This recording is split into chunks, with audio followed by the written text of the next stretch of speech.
किसी वक्त का किस्सा है कि रामपुर नाम के गांव में एक खानदान रहता था। उस खानदान में 3 अफराद थे। शामू जो एक मोटरमैन था, और नाइला जो एक घरेलू खातून है, और रानी जो दोनों की बेटी है। अरे बेटा, खाना खा लो। देखो, ऐसे खाने से इनकार नहीं करते। अम्मा, मैंने कहा था ना, मैंने ये सब्जी नहीं खानी।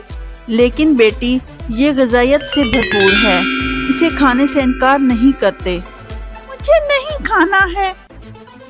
सुनिए ना, आप ही अपनी बेटी को खाना खिलाइए ना। ये नालायक मेरी एक भी नहीं सुनती। बेटा, ऐसे अपनी अम्मा को सताया ना करो। अच्छा ठीक है, अगर तुम अच्छे से खाना खा लोगी तो मैं फिर तुम्हें आइसक्रीम खिलाने ले जाऊंगा। ठीक है, खिलाओ अम्मा। आइसक्रीम के लालच में रानी खामोशी से सारी सब्जियां खा लिया करती थी। जैसे ही उसका खाना खत्म होता, अब्बा, मैंने खाना खा लिया है, अब चलिए आइसक्रीम खाने चलते हैं। हाँ, क्यों नहीं, चलो बेटा। रानी अपने पिता को आइसक्रीम के ठेले तक ले जाया करती थी, और वहाँ रानी और शामू बड़े शौक से आइसक्रीम खाया करते थे। एक रोज की बात है कि नाइला और शामू तैयार हो रहे थे। हम 3-4 घंटे में लौट आएंगे, तब तक तुम्हें पूरे घर का ख्याल रखना है। ठीक है अम्मा, अब मैं वैसे ही बड़ी हो गई हूँ। ठीक है, अलविदा बेटा। नाइला और शामू अपनी बेटी को अलविदा करके निकल गए, लेकिन उन्हें इल्म नहीं था कि ये उनका आखिरी अलविदा है। हाईवे पर नाइला और शामू की मोटरसाइकिल को तेज रफ्तार टक्कर ने ठोक दिया और उनकी मौके पर ही मौत हो गई। जब रानी ने अपने वालिदैन की लाश देखी तो उसे गहरा सदमा लगा। 7 साल की रानी यतीम हो गई। रानी के चाचा और चाची ने रानी की जिम्मेदारी ले ली। रानी बेटा, आज से हम ही तुम्हारे वालिदैन हैं। रो मत बेटी। रानी अपने चाचा चाची से लिपटकर रोने लगी। फिर क्या था, रानी के चाचा चाची अपना सारा सामान लेकर रानी के ही घर में रहने लगे।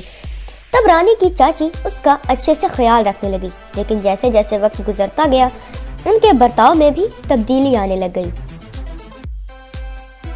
अरे बरसात, कहाँ मर गई? तुझे कहा था ना कुएं से पानी भरने के लिए।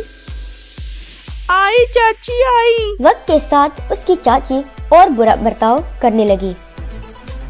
वो रानी से घर के सारे काम करवाया करती थी। रानी दिन भर घर के सारे काम किया करती थी। चाची उसे स्कूल भी नहीं जाने देती थी। रानी अक्सर अपने कमरे में बैठकर रोया करती थी।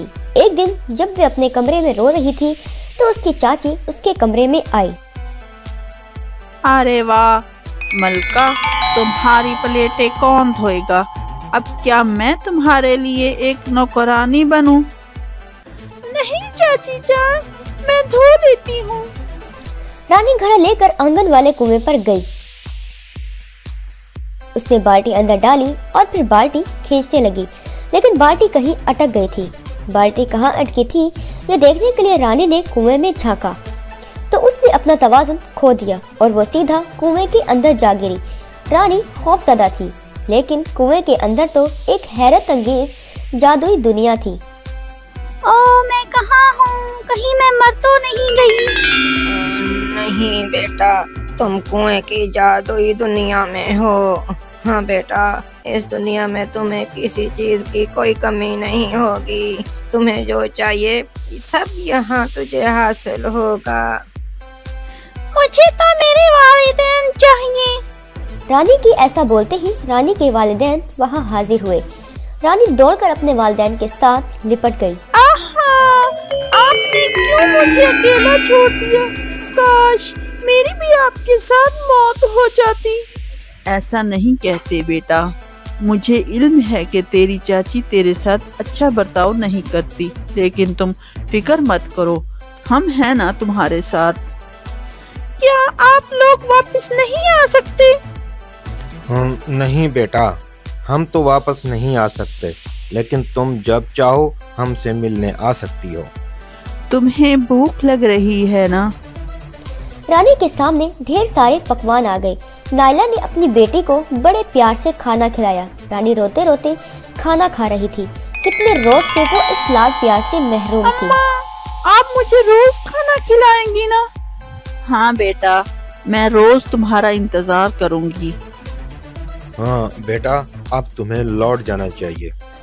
खाना खाने के बाद शामू ने रानी को आइसक्रीम दी। उस रोज रानी अपने वालिदैन से मिलकर बहुत ज्यादा खुश थी। काफी वक्त उसने अपने वालिदैन के साथ गुजारा। दोनों ने उसे बहुत ज्यादा प्यार किया। हाँ, कल हम यहीं तुम्हारा इंतजार करेंगे।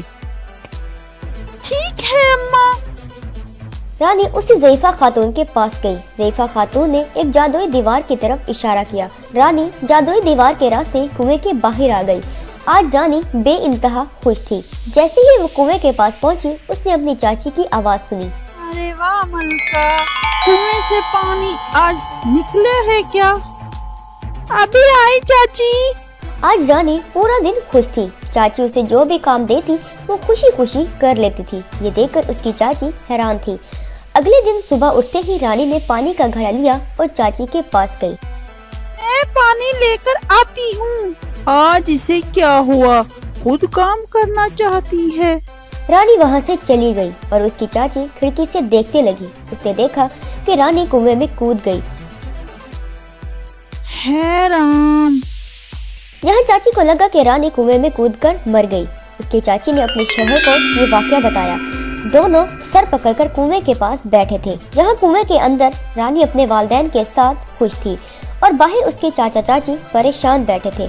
उन्हें बस अंदर पानी ही नजर आ रहा था। काफी देर बाद जब रानी जादुई दीवार के रास्ते कुएं के बाहर आई तो उसके चाचा चाची उसे देखकर डर गए। भूत। रानी को वहाँ देखकर चाचा और चाची घर छोड़कर फरार हो गए।